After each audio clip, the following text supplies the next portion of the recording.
বিশ্বাস করানোর জন্য জীবনে কত কসম আমরা কাটি, তাই না?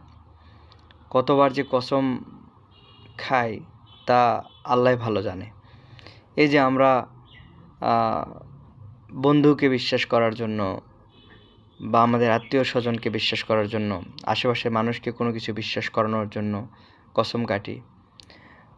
বিভিন্ন জিনিসের দামি পৃথিবীতে এত কিছু আছে, এসব কিছুর আমরা কসম কাটি।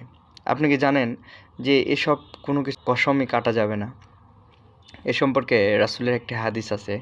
হাদিসটি মুসলিম শরীফের 4113 নম্বর হাদিস। হাদিসটি বর্ণনা করেন ইবনে ওমর রাদিয়াল্লাহু তাআলা আনহু। তিনি বলেন, রাসূল সাল্লাল্লাহু আলাইহি ওয়াসাল্লাম বলেছেন, যে ব্যক্তি শপথ করতে চায় সে যেন আল্লাহর নাম ব্যতীত শপথ না করে। কুরাইশরা তাদের বাপ-দাদার নামে শপথ করত।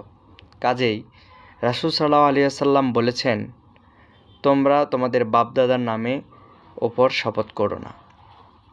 আমরা আমাদের বাপ-দাদার নামে শপথ করি, মাটি, মানুষ, পৃথিবী, মাথা, কত কিছু অঙ্গ-প্রত্যঙ্গ নিয়ে শপথ করি, কিন্তু এই সমস্ত বিষয় নিয়ে শপথ করা যাবে না। শপথ করতে হবে শুধুমাত্র আল্লাহর নাম নিয়ে। আমরা শুধু বলতে পারবো ওয়াল্লাহি বিল্লাহি তাল্লাহি, অথবা আল্লাহর কসম, আল্লাহর কসম, এই শপথটা শুধু আমরা করতে পারবো। অন্য কোনো কিছুর শপথ করা যাবে না। তাই আসুন আমরা সতর্ক থাকি। আমাদের কথা বলার ক্ষেত্রে যেন এমন কোনো ভুল না হয়ে যায় যে ভুলের জন্য আমরা পাপী হব।